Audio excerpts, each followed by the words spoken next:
सुधा classes Sasaram में सभी लोगों का तहे दिल से स्वागत है। और देखिए एक चीज़ हम आप चलते हैं, देखिए प्रोसीजर के ऊपर क्या क्विज कर रहे हैं। देखिए जो क्विज करने का थोड़ा पैटर्न है उसको बदल दिया गया है। आपको जो होमवर्क दिया गया है वो तो आपको होमवर्क करना ही करना है, और उसके अलावा क्या होगा कि रैंडमली क्विज चलेगा। रैंडमली क्विज का मतलब क्या होता है कि जैसे इन द सेंस मान लीजिए कि प्रकाश संश्लेषण हम पढ़ रहे हैं, तो क्या करना है, पूरा प्रकाश संश्लेषण पढ़ना है। या फिर मान लीजिए कि कोई भी चीज़ अगर अपना एक चैप्टर आ गया कि मान लीजिए यही अपना आवर्त सारणी पढ़ रहे हैं, तो आवर्त सारणी में अपना टोटल लगभग जितना क्वेश्चन बनता है उसमें क्या कम से कम 80% अथवा 90% क्या कीजिए क्वेश्चन बना लीजिएगा। उसी तरह से मान लीजिए हम लोग पढ़ते हैं कैसे कोई भी अपना मान लीजिए अंतरिक्ष के बारे में पढ़ते हैं, फिर उसी तरह से मान लीजिए परमाणु से अंतर आएगा, परमाणु से अंतर पढ़ लिया जाएगा, पावर आ जाएगा, पावर पढ़ लिया जाएगा, अकबर आएगा, अकबर पढ़ लिया जाएगा, इल्तुतमिश आएगा, सल्तनत आएगा, सल्तनत पढ़ लिया जाएगा।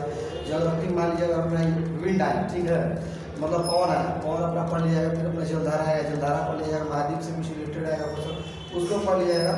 तो अब जो क्विज है अपना इसी तरीके से चलेगा, ठीक है। कुछ अपना डायरेक्टली कुछ अपना क्या सडनली क्वेश्चन होगा, और सडनली के बाद अपना क्या होगा कि जो आपको होमवर्क दिया रहेगा उसको पूरा किया जाएगा। अब देखिए बात ये है कि हम आप लोगों को बोल रहे हैं कि आप 1 से 1.5 मार्क के अंदर आप जितना खुद प्रिपेयर कर सकते हैं कर लीजिए। 1 से 1.5 मंथ के अंदर क्या बोला कि आप लोग जितना खुद प्रिपेयर कर सकते हैं कर लीजिए, क्योंकि 1 से 1.5 मंथ के बाद क्या होगा कि सीधा डायरेक्ट अपना इसी तरह क्वेश्चन चलेगा। तो चलिए आइए आज बने रहिए, जुड़े रहिए, धन्यवाद। और आप क्या कीजिए कि देखिए इसका लास्ट तक जुड़े रहिएगा, उससे उम्मीद करते हैं आप लोग को बहुत हद से ज़्यादा लोग क्या होगा बेनिफिट होगा। तो चलिए आइए सीधा पॉइंट हम लोग क्या चीज़, चलिए आइए चलिए गवर्नमेंट ये बताइए जनगणना किस सूची में आता है? बहुत सुंदर। जनगणना किस सूची में आता है? सूची में ना, जनगणना किस सूची में आता है? सूची, ठीक है, बहुत बढ़िया। जब जनगणना की जब बात हो गई तो चलिए आइए देखिए हम लोग बात किसकी की है, देखिए हम लोग बात किया किसकी, जनगणना की। जब जनगणना की जब हम लोग, अरे यार हाँ, जब हम लोग जनगणना की बात किए हैं तो देखिए हम लोग क्या चाहिए, हम लोग जितना भी जनगणना का क्वेश्चन है सबसे पहले आज हम लोग कभी क्या किया है जनगणना को पढ़ लेंगे, ठीक है। क्या बोले हैं फ्रेंड्स कि अभी देखिए जितना भी जनगणना से अपना जो भी क्वेश्चन आता है वो सभी क्वेश्चन को हम लोग क्या करेंगे, पूरा का पूरा क्वेश्चन देख लेंगे। तो चलिए बहुत बढ़िया। जनगणना प्ले होती है किस सूची में आता है? सम सूची में। जनगणना भारत की संक्षेप में है 246 में। बहुत बढ़िया। अगला एक बताइए, और जनगणना का अपना बोलिए दिए, तो अगला जस्ट टू पॉइंट आप लोग क्वेश्चन ये बताइए कि भारत में सर्वप्रथम जनगणना का कब किया गया था? 1872 में। किसके समय? मेयो के समय। जब भारत में नियमित जनगणना की शुरुआत कब की गई थी? रिपल के समय 1882। बहुत नियमित जनगणना की शुरुआत भारत में कब की गई थी? 1881। अगला जो पॉइंट क्वेश्चन है ये बताइए, विश्व में सर्वप्रथम जनगणना की शुरुआत कहाँ थी? विश्व में स्वीडन में। बहुत विश्व में स्वीडन में। और ये बताइए दशकीय जनगणना की शुरुआत भारत में कब हुई थी? सॉरी, दशकीय जनगणना की शुरुआत विश्व में पहले बार कहाँ हुआ था? अमेरिका में। कोई समस्या नहीं। तो जस्ट टू पॉइंट आप एक बार बताइए कि जनगणना, ठीक है, बहुत ये बताइए भारत में अपना क्या जो 2011 की जनगणना हुआ है पूरा किस क्रम है? स्वतंत्र भारत का 15वां, स्वतंत्र भारत का 7वां, जबकि भारत का अपना क्या है 15वां, ठीक है। अगला जस्ट टू पॉइंट क्वेश्चन ये बताइए भारत की प्रथम जनगणना कौन थे? सी चंद्रमौली। भारत की प्रथम जनगणना कौन थे? तो भारत के प्रथम जनगणना W पावेल, ठीक है। भारत के क्या प्रथम जनगणना कुछ बोला भारत के प्रथम जनगणना कौन है? ये बताइए प्रथम भारतीय जनगणना कौन है जी? प्रथम भारतीय जनगणना, हाँ, प्रथम भारतीय जनगणना कौन थे? अरे आर्यभट्ट स्वामी नहीं थे? हाँ ठीक, आर्यभट्ट स्वामी। और ये वर्तमान में जनगणना कौन है? वर्तमान में चंद्रमौली है ना, विवेक जोशी है। वर्तमान में जनगणना कौन है? चंद्रमौली कौन है? वर्तमान में जनगणना कौन है? विवेक जोशी। तो अगला जस्ट 2 पॉइंट क्वेश्चन आप लोग स्क्रीन पर आता है, और क्वेश्चन आप लोग सीधा 1 लाख, ठीक ना। तो क्वेश्चन जस्ट आप लोग ये बताइए कि भारत में क्या बताइए जनसंख्या वृद्धि दर, ठीक ना, और सभी बताइए भारत में घातीय वृद्धि दर सबसे अधिक कब वृद्धि हुआ? 60-70 के दशक में हुआ है। 61 से 71 में, ठीक है। भारत में घातीय वृद्धि दर कब होता? 61 से 71 में। 60-70 दशक, ठीक है ना। 70-80 वही ना, 70 से 80 के दशक में 70-80 दशक। बहुत 61 से 71 के बीच में। ये बताइए कि किस वर्ष में भारत में लघु विभाजक आया था जनसंख्या का? लघु विभाजक 51 भारत में। अरे बताइए भारत में क्या बोला है महाविभाजन किस वर्ष में आया? 1911 से 21। ये बताइए जनसंख्या नीति भारत में कब अपनाई गई थी? राष्ट्रीय जनसंख्या नीति राष्ट्रीय जनसंख्या नीति 2000 में अपनाई गई थी। 2000 ना? हाँ, राष्ट्रीय जनसंख्या नीति 2000 के तहत भारत की जनसंख्या को भारत की पॉपुलेशन जनसंख्या को कब तक कंट्रोल करने का लक्ष्य रखा गया है? 45 बस 45। लेकिन बहुत बढ़िया, लेकिन अभी क्या कर दिया गया? 70 तक कर दिया। क्या बोले? स्थिर करने का लक्ष्य रखा गया। हाँ, बहुत बढ़िया। ये बताइए जस्ट टू द पॉइंट आप लोगों से क्वेश्चन है, ये बताइए कि भारत में श्रीलंका में है, भारत में 2011 की जनगणना के अनुसार घातीय वृद्धि दर कितना है?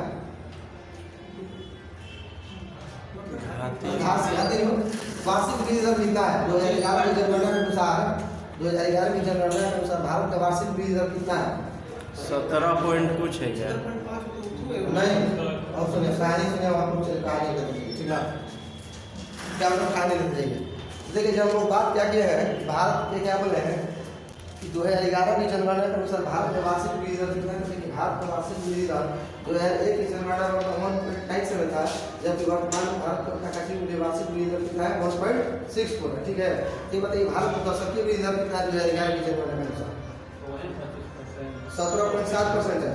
2001 की जनगणना में क्या कहते हैं भारत का अपना जो ठीक है 2001 की जनगणना के अनुसार जो भारत का दशकीय वृद्धि दर था वो 21.54 था, जबकि वर्तमान में कितना है? 17.7%। बहुत बढ़िया। तो अगला क्वेश्चन ये बताइए 2011 की जनगणना के अनुसार 2011 की जनगणना के अनुसार सबसे अधिक घातीय वृद्धि दर किस राज्य में हुआ है? अरे घातीय नहीं, वार्षिक वृद्धि दर सबसे अधिक किस राज्य में हुआ? अभी बताइए। मेघालय। बहुत बढ़िया। सबसे अधिक घटना किस में? मेघालय में। बहुत बढ़िया। तो ये बताइए कि सबसे कम क्या हो रहा है? सुन लीजिए 2011 की जनगणना के अनुसार दशकीय वृद्धि दर सबसे कम किस राज्य का है? गुजरात में रहा है, नागालैंड। बहुत बढ़िया, नागालैंड। कोई समस्या नहीं। तो बहुत तो चलिए जस्ट टू द पॉइंट आप लोग कितना माइनस में था भैया नागालैंड का? माइनस नहीं हो सकता। ठीक है, ठीक है, बहुत बढ़िया। तो अगला just to the point question आप लोग से यह है, ये बताइए कि भारत 2011 की जनगणना के अनुसार भारत के किस राज्य में ग्रामीण जनसंख्या का सबसे बड़े इलिटरेट है, यानी कि साक्षर नहीं है? यूपी, आंध्र प्रदेश।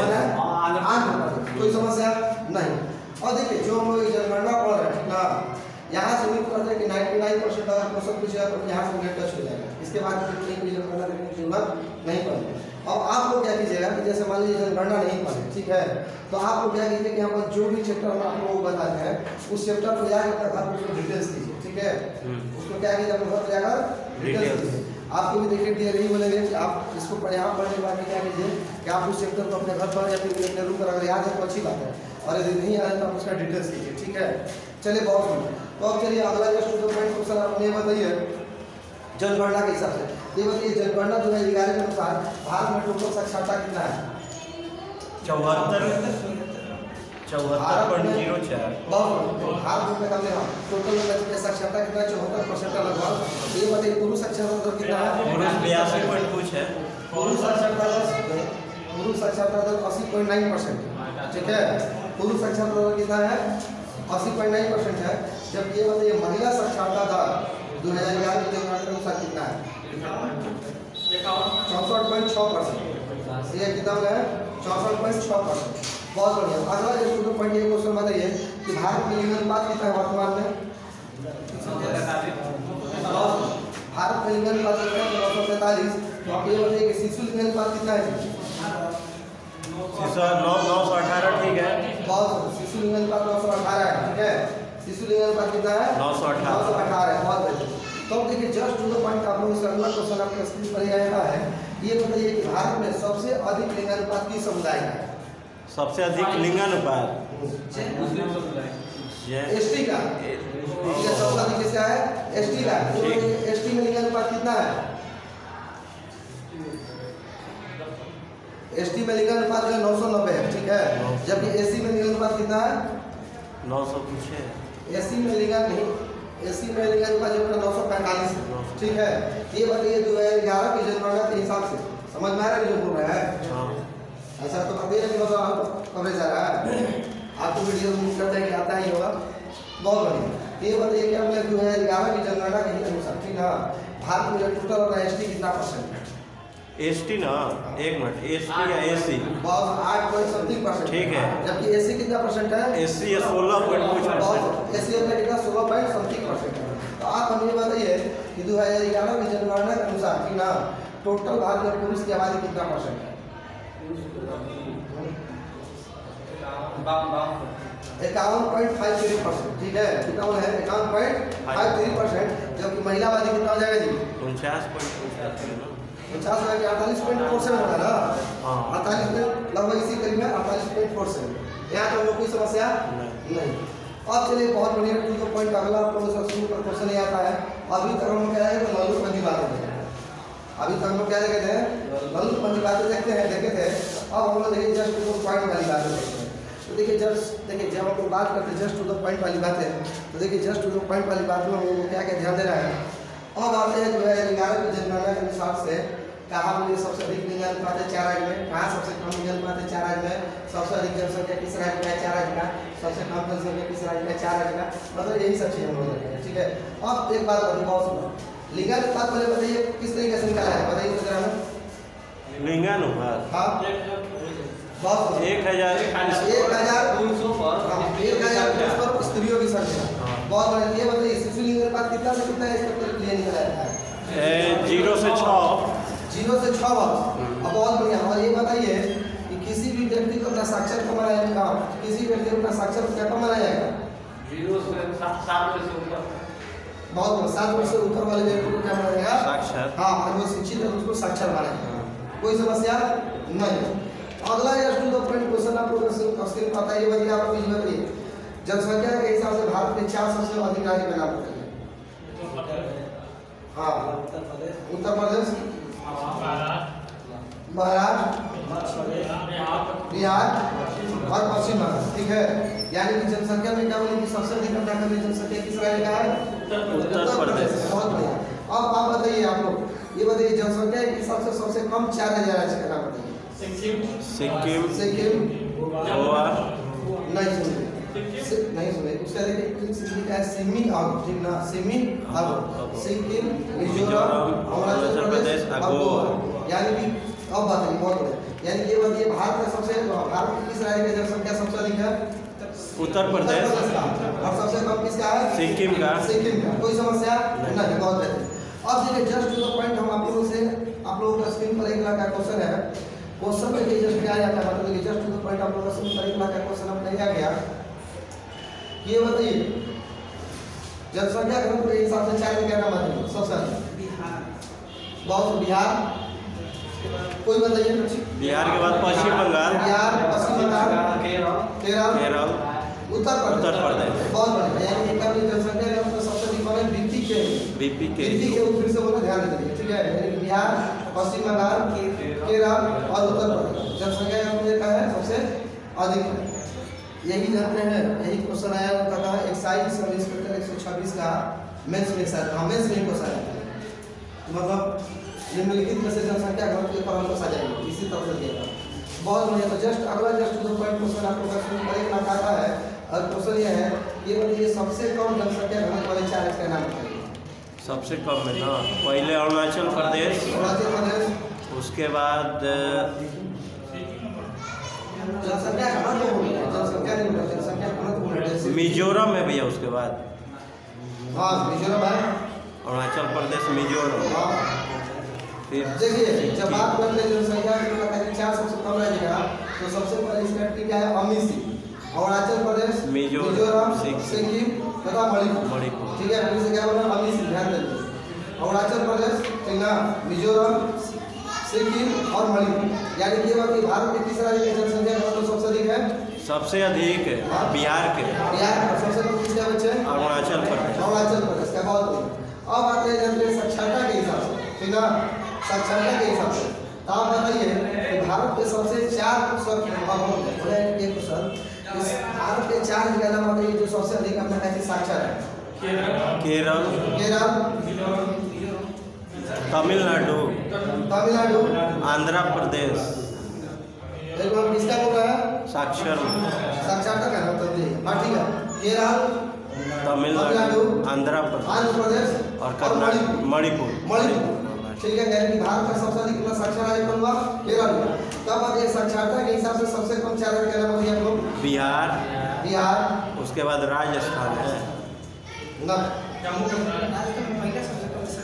बिहार है, अरुणाचल प्रदेश है, राजस्थान है, तब मिलता जम्मू कश्मीर। ठीक है। यानी कि ये बताइए कि भारत का अपना क्या सबसे अधिक साक्षर राज्य कौन है? केरल, और सबसे कम साक्षर राज्य कौन है? बिहार। कोई दिक्कत नहीं। अब जस्ट टू द पॉइंट आप लोगों का ऊपर एक लाख क्वेश्चन आ गया कि बताइए लिंगानुपात का सबसे अधिक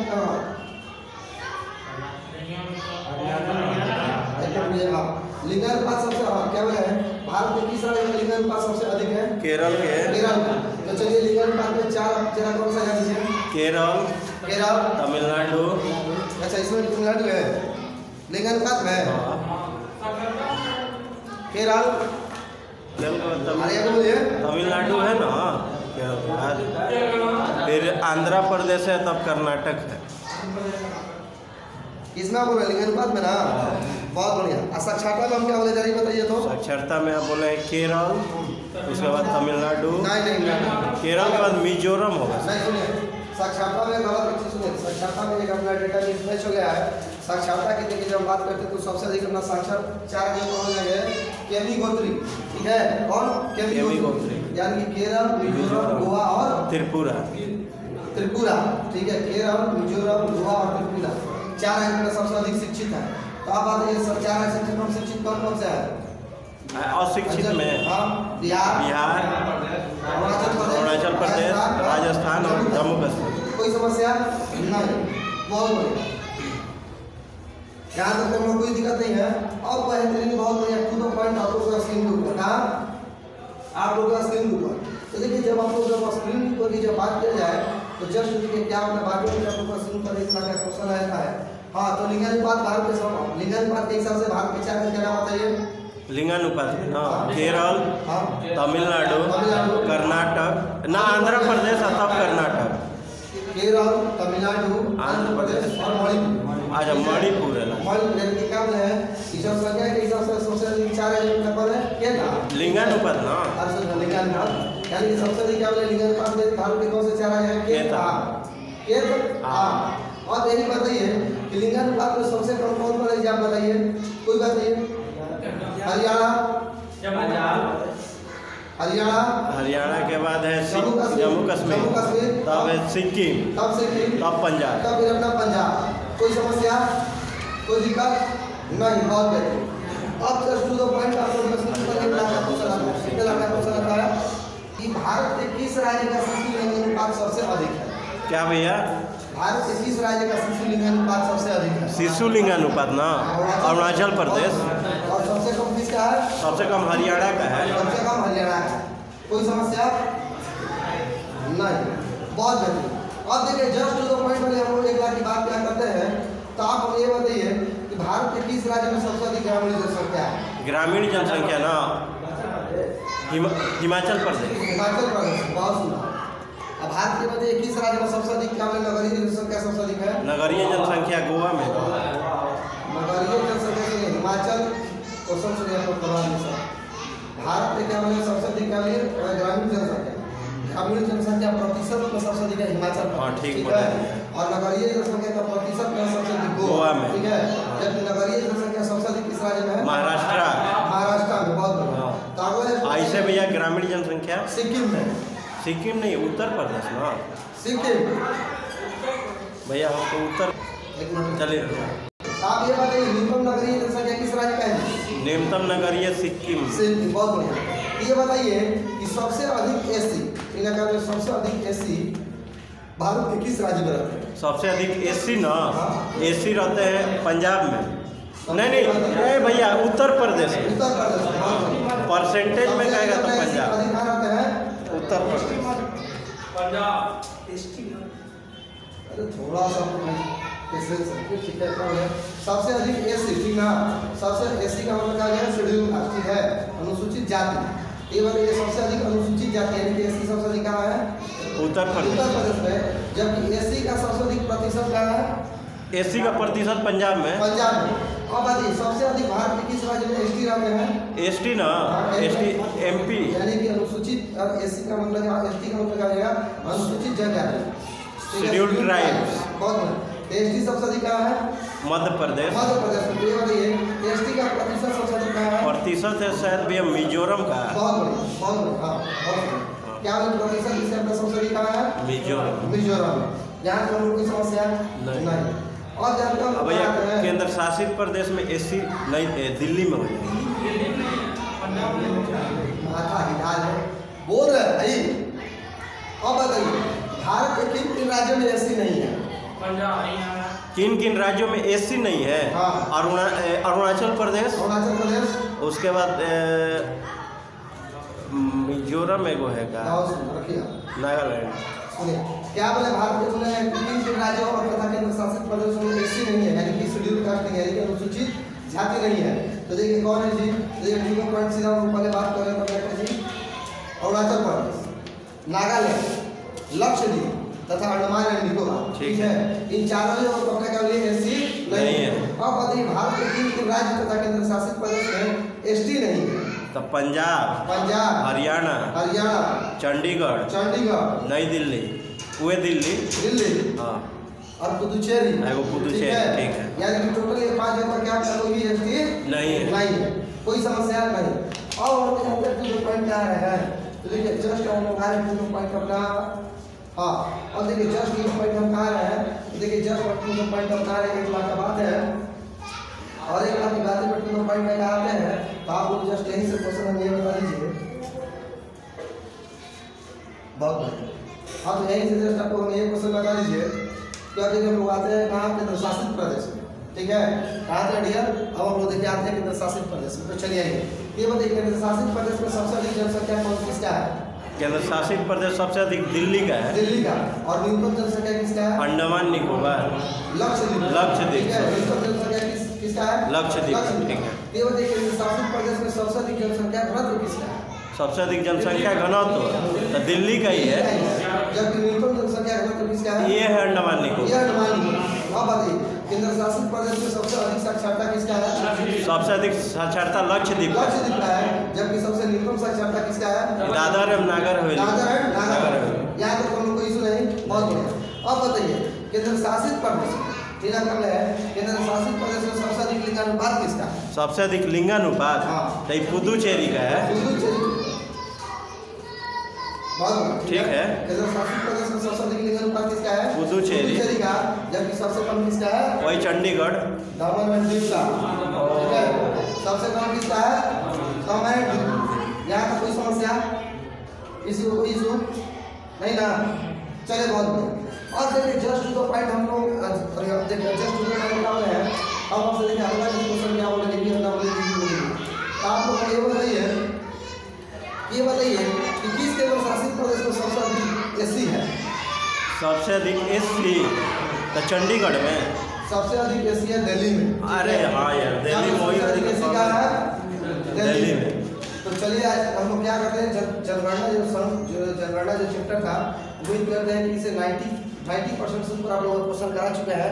अब मान लीजिए अगर कोई देखिए डियर हम एक बात ये बोलते हैं कि देखिए फर्स्ट बात हम बुक लेकर पढ़ाते नहीं। जब बुक लेकर पढ़ाते तो बोले 100 क्या करते हैं अपना बोल पाते हैं लेकिन बोले बुक लेकर पढ़ाते नहीं। उम्मीद करते हैं कि भी आपसे क्या हम यही उम्मीद करते हैं कि 95% यहाँ से क्वेश्चन हो चुका है। बाकी अगर भाई रेयर ऑफ रेयर अपने ये देते बोर्ड कि नहीं क्वेश्चन को अटेम्प्ट नहीं करना है तो उसका तो बात की बात नहीं। तो यहाँ से भी ऐसा कोई क्वेश्चन नहीं फंसने वाला। चलिए बहुत अगला अगला क्वेश्चन देखा जा रहा है जी। बताइए एक क्वेश्चन हुआ देखिए क्वेश्चन आपका कितना आधा घंटा चला। ये बताइए भारत का संविधान भारत में किस रूप में वर्णित करता है? राज्यों का संघ। राज्यों का संघ। आइए तो अनुच्छेद देख लिया जाए क्या? देख लिया जाए तो चलिए बोलिए अनुच्छेद में क्या है? भारत अर्थात इंडिया राज्यों का संघ होगा। और भारत अर्थात इंडिया राज्यों का संघ अनुच्छेद 2 में बताइए। अनुच्छेद 2 में अरे 6 क्षेत्रीय सतहों का स्थापना। अरे और हो गया। ठीक है, अनुच्छेद में क्या है, नए राज्यों का प्रवेश सतहों का स्थापना। ठीक है, तब आगे अनुच्छेद 3 में क्या है, नए राज्यों का गठन है, उनके सीमा परिवर्तन। क्या है, नए राज्यों का गठन है, उनके सीमा परिवर्तन। और नए राज्यों का निर्माण, एरिया परिवर्तन, नाम परिवर्तन, इस सबका अधिकार किसको होगा, संसद। का 5-11 में नागरिकता हो गया। 13 में अनुच्छेद क्या है, 13 अनुच्छेद में क्या है, 13 में भैया रिटवा नहीं ना है 13 में, राज्यों का परिभाषा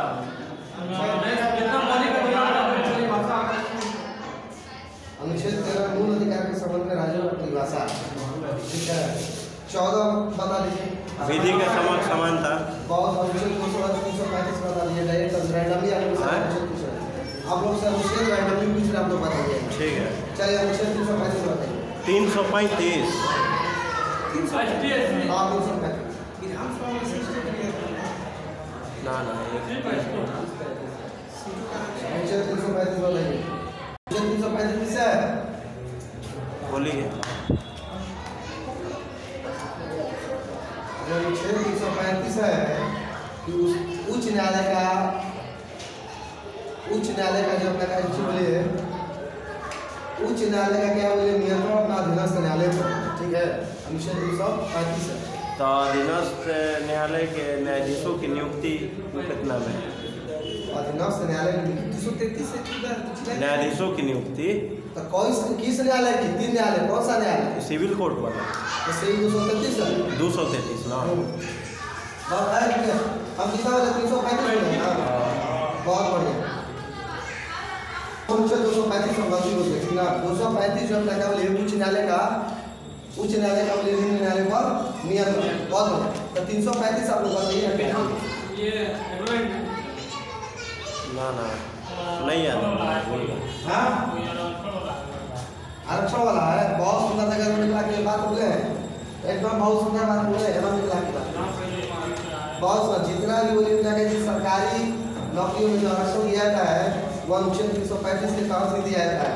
SC ST तथा OBC और जो EWS के अपने साथी सरकारी इन लोगों को जो अपना सरकारी नौकरी में आरक्षण दिया जाता है अनुच्छेद 335 के तहत से दिया जाता है। ठीक है, तो चलिए आज अब ये 239 किससे है, पसंद बोलो है 239 239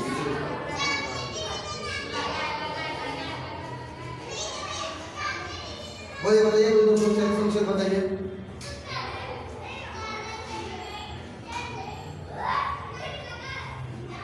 बताइए लोक Ranjan, now it's your turn.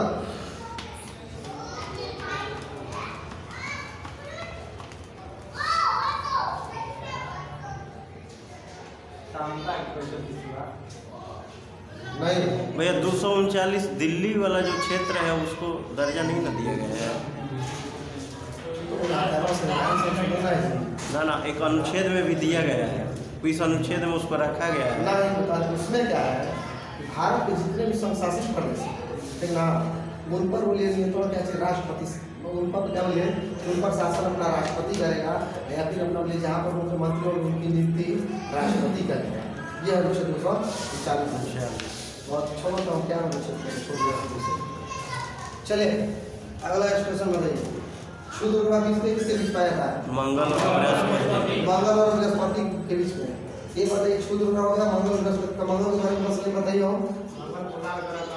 मंगल को लाल ग्रह कहते हैं, मंगल का रंग लाल होता है। ठीक है, बहुत सारा मंगल के 2 ग्रह हैं, मंगल जो ग्रह है बहुत बहुत अधिक सोनिया पर्वत सप्ताही तो ठीक है। जब मंगल की बात करते हैं, मंगल की जब बात करते हैं, इसका रंग लाल होता है, इसका रंग लाल होता है।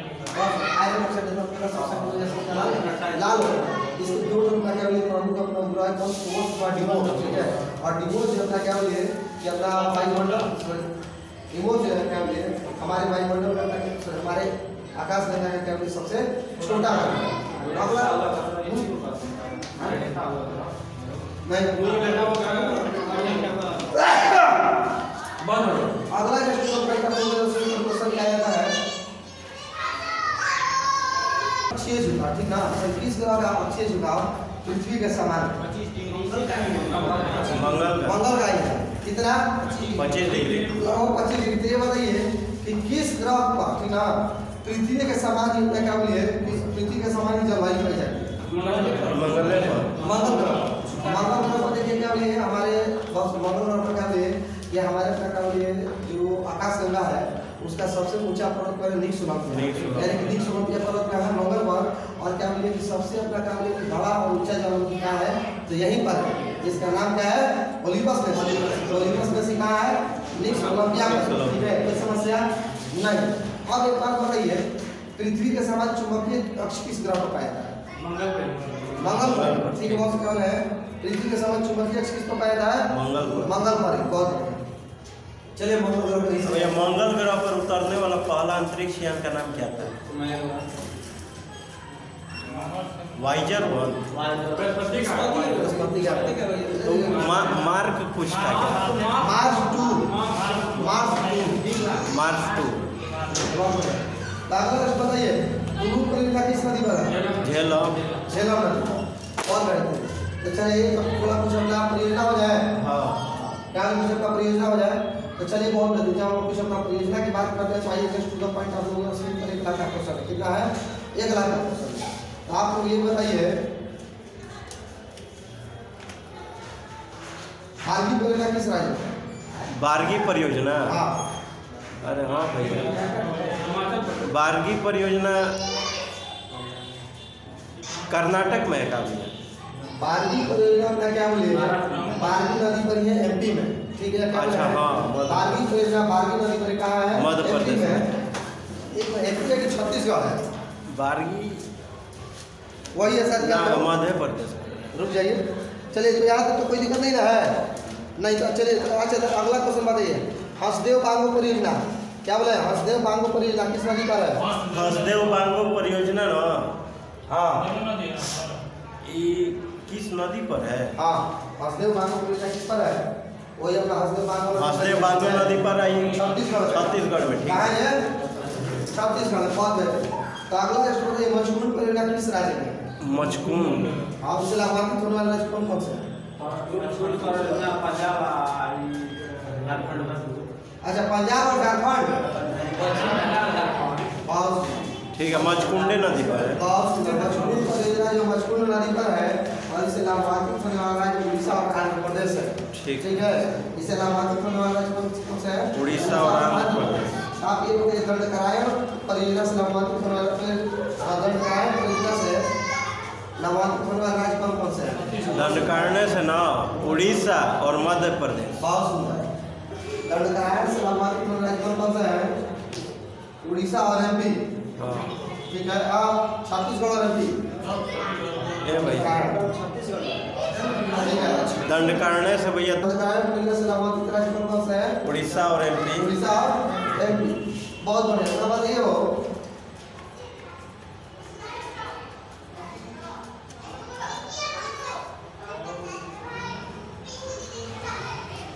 सरहिंद परियोजना किस राज्य में?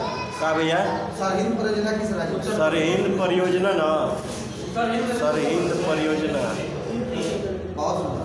सरहिंद परियोजना जो आपका कैसे है? हरियाणा में। हरियाणा में। ठीक है, सतलज नदी पर। ठीक है, ये बताइए नाथपा झाकड़ी परियोजना किस राज्य में? नाथपा झाकड़ी हिमाचल प्रदेश, सतलज नदी पर। कोल्डेन परियोजना किस राज्य में? Cold dam Himachal Pradesh. हिमाचल प्रदेश में किस नदी पर? सतलज। ठीक है, बहुत बढ़िया। कोई समस्या नहीं। बहुत बढ़िया। तो अब देखिए जस्ट टू द पॉइंट हम लोग किसकी बातें करते हैं, तो देखिए अब से हम टू द पॉइंट किसकी बातें की है? पहले परियोजना का नाम इसको यही समाप्त टू द पॉइंट। ये पंबा बांध किस राज्य में है? पंबा परियोजना केरल में, पंबे नदी पर। पंबा परियोजना कहाँ है? पंबा केरल में। ये बताइए चेरुथानी परियोजना कहाँ है? चेरुथानी परियोजना कहाँ है? हाँ, चेरुथानी न हो, चेरुथानी असम में पतिले रखा गया है। सुनिए, चेरुथानी परियोजना चेरुथानी अपना कहाँ है? केरल में। केरल में। अच्छा, चेरुथानी परियोजना कहाँ है? केरल में। तो अगला स्टॉप ये बताइए पराम्बीकुलम परियोजना किस राज्य में है?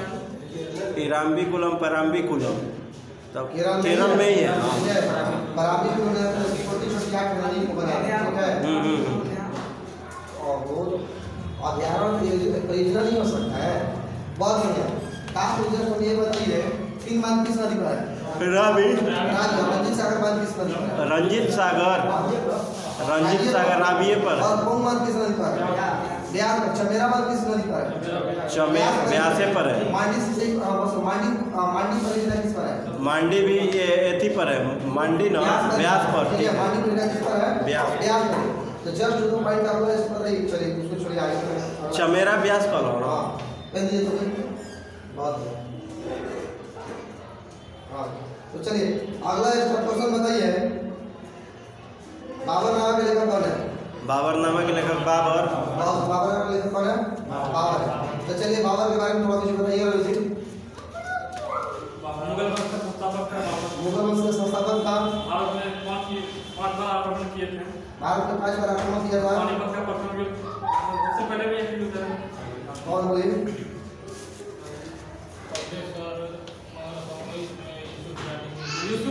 बहुत सुंदर, बहुत बढ़िया। पहला जो इसका कौन था 1519 में ईसु के जन्म के बाद बाबर की जब बात करते बाबर का जन्म 1483 में प्रगना हुआ था। ठीक है, इसके पिता का नाम उमर शेख, माता का नाम कुतुब निगार। ठीक है, इसके पिता का नाम उमर शेख मिर्जा था, इसके माता का नाम क्या था? कुतुब निगार। ये बच्चा क्या होता है कि भारत पर टोटल अपना 5 बार आक्रमण करता है। 5 बार आक्रमण इसका पहला आक्रमण जो था कब है 1519 में अपना ईसु जनजातियों के विरुद्ध था। ठीक है, और ईसु जनजातियों को उनका विरोध करने के बाद उनका क्या करता है ये उन्हें चमेरा पर चमेरा नहीं कौन इस तरह का नाम है जिस पर अधिकार कर लेता है? नहीं किसी के वो आएगा ध्यान पर आ जाएगा। ठीक है, 1519 में क्या चाहिए ईसु जनजातियों के विरुद्ध आक्रमण करता है। ठीक है, अब देखिए 1519 में जब ईसु जनजातियों के विरुद्ध आक्रमण करता है उसी के दौरान वो मुस्लिमों को वहां पर तमगा से क्या करता है? तमगा से क्या करता है? मुक्त कर देता है। अब देखिए जस्ट 2 पॉइंट क्या करते हैं इसके बाद ये बाबर ने क्या किया था भारत में इसने कैसे इसने कौन सी शाहरुख सिक्का चलाया था। ठीक है, बाबर ने भारत में कौन सा सिक्का? शाहरुख नामक सिक्का। और शाहरुख नामक सिक्का चलाया था। इसने कलंदर की उपाधि, गाजी की उपाधि, बादशाह की उपाधि, बादशाह की उपाधि ये सभी उपाधियां ली थी। ठीक है, अब देखिए जस्ट 5 पॉइंट करते हैं ये बताइए इसने बादशाह की उपाधि कहाँ ली थी? बादशाह की उपाधि इसने बादशाह की उपाधि काबुल में ली थी। ठीक है, इसने बादशाह की उपाधि कहाँ ली थी? काबुल में ली थी। अब देखिए जस्ट 2 पॉइंट अगले 2 पॉइंट की बात करते हैं तो क्या नए दिमाग आ जाती है। देखिए जस्ट 1 लाख क्वेश्चन आपको प्रश्न पड़ जाता है। 1 लाख का ऊपर इसका ये युद्ध अपना देख लिया 1519 में अपना पहला युद्ध नंबर अपने है जनजाति। ठीक है, जनजाति का युद्ध इसका अपना कर लिया अपना अन्य युद्ध देख लेते हैं। अब पानीपत खानवा चंदेरी घाघरा अब 1537 में मर गई बाबर। क्या बोले पानीपत खानवा चंदेरी घाघरा अब 1537 में मर गई बाबर। बहुत बढ़िया। तो देखिए यानी क्या बोले 1526 में भारत में कहा कि 1526 में कहा जाता है पानीपत किसके बीच में था? इब्राहिम लोदी और बाबर के बीच में। ये क्या करता है ये अपना उस्मान विधि रूमी विधि तुगलमा विधि का प्रयोग करता है। ठीक है, उस्मान विधि रूमी विधि तुगलमा विधि अभी ऑटोमन फर्क करता है युद्ध में इसका प्रयोग करता है जिसके फल से अपना क्या करता है जीत जाता है। ठीक है, तो अब देखिए 1 लाख की इसका प्रमुख तोची कौन है? उस्ताद और मुस्तफा। तो हाँ इसके प्रमुख तोची कौन थे? उस्ताद तथा मुस्तफा। अब यहाँ से एक क्वेश्चन पानीपत की प्रथम युद्ध से क्वेश्चन आता है ये बताइए कि हाँ बाबर का पानीपत का प्रथम युद्ध जीतने का मुख्य वजह क्या था? सैन्य कुशलता। और इसकी सैन्य नीति हाँ उसने किया था सही बात है। आप उसको भी है सैन्य कुशलता जो है उसको बहुत बढ़िया। अगला जस्ट 2 पॉइंट आप लोग क्वेश्चन रहता है पानीपत खानवा की किससे किस बीच हुआ था? बाबर राणा संघ। तो बताइए खानवा की कब हुआ था? अभय श्याम 1527 में। पानीपत खानवा चंदेरी घाघरा 1537 में बाबर सब सीरियस 27 28 29 30 बहुत बढ़िया। तो 1527 में तरावा संघ किसी में क्या किया गया है उनकी मृत्यु हो जाती है तो उसके बाद में क्या किया उनको जहर दे दिया। बहुत बढ़िया। पानीपत खानवा चंदेरी तो देखिए खानवा की युद्ध जब ये पता है युद्ध रहा था तो खंडवा की युद्ध में जाकर सर्वप्रथम गाजी की उपाधि लिया। ठीक है, गाजी की उपाधि का मतलब क्या होता है? गाजी का उपाधि में काफिरों का नाशक। क्या बोला? काफिरों का इसका मतलब नाशक। जिहाद का नारा भी दिया था इसी युद्ध में। और इसी युद्ध में इसने क्या किया था? जिहाद का नारा दिया था। ठीक है, तब पानीपत खड़ा चंदेरी, ये बताइए चंदेरी का युद्ध कब हुआ था? चंदेरी का 28 किसके बीच? बाबर और मेदिनी राय। बहुत बढ़िया। पानीपत खड़ा चंदेरी घाघरा युद्ध हुआ था जी 1529 में। बहुत घाघरा के किसके विरुद्ध हुआ था? बाबर और अफगानों के बीच, जिसमें महमूद लोदी नेतृत्व किया था। किसने? महमूद लोदी। बहुत यानी क्या हुई है घाघरा की युद्ध का बोले तो घाघरा की युद्ध क्या बोले? बहुत सुना तो क्या बोले है घाघरा की युद्ध बोले घाघरा युद्ध 1529 में हुआ था। ये बाबर तथा अफगानों के बीच में हुआ था। ठीक है, यहाँ तक तो कोई समस्या नहीं। बहुत बढ़िया। और देखिए टू द पॉइंट ये बंदा करता क्या है, ये बंदा देखिए जाते हैं अपने पुस्तक लिखा है कि इसके पुस्तक का नाम क्या है? बाबरनामा। बाबरनामा तुर्की भाषा में लिखा गया है। ये बताइए बाबरनामा को क्या बोले अनुवाद कौन करता है? अब्दुल रहीम खान खाना। और इसका पुस्तक का नाम, इसके पुस्तक का नाम तुझके बावली था। बाबरनामा नहीं था। ठीक है, इसके पुस्तक का नाम डेटा में इसका चला गया। इसके पुस्तक का नाम क्या था? तुझके बावली था, जिसको तुर्की भाषा में लिखा गया था। तब बताइए तुझके बावली को बाबरनामा के नाम से किसने अनुवाद किया था? फारसी अनुवाद कराया था ना। फारसी अनुवाद किसने किया? अब्दुल रहीम खान खाना ही खाना। और देखिए जो मैं पुस्तक रचना करता है, इसी पुस्तक में ये बताता है कि भारत रत्न सबसे प्रतापी कृष्णदेवराय है। ठीक है, तथा इसके अलावा इस पुस्तक में राणा सांगा पूरे भारत। ठीक है, तथा इसी पुस्तक में राणा सांगा का नाम वर्णन भी है। ठीक है, क्या तथा इसी पुस्तक में राणा सांगा का वर्णन भी है। यहाँ पर कोई समस्या? अब ये 4 भाग शैली भी इसी पुस्तक में। और इसी पुस्तक में देखिए क्या किया जाता है, इस पुस्तक में आते हैं अपना बहुत ही पानी का, झरना का, फूल पत्ती का सब बहुत बेहतरीन तरीके से वर्णन करता है। और इसी पुस्तक में क्या 4 भाग शैली का वर्णन किया गया। ठीक है।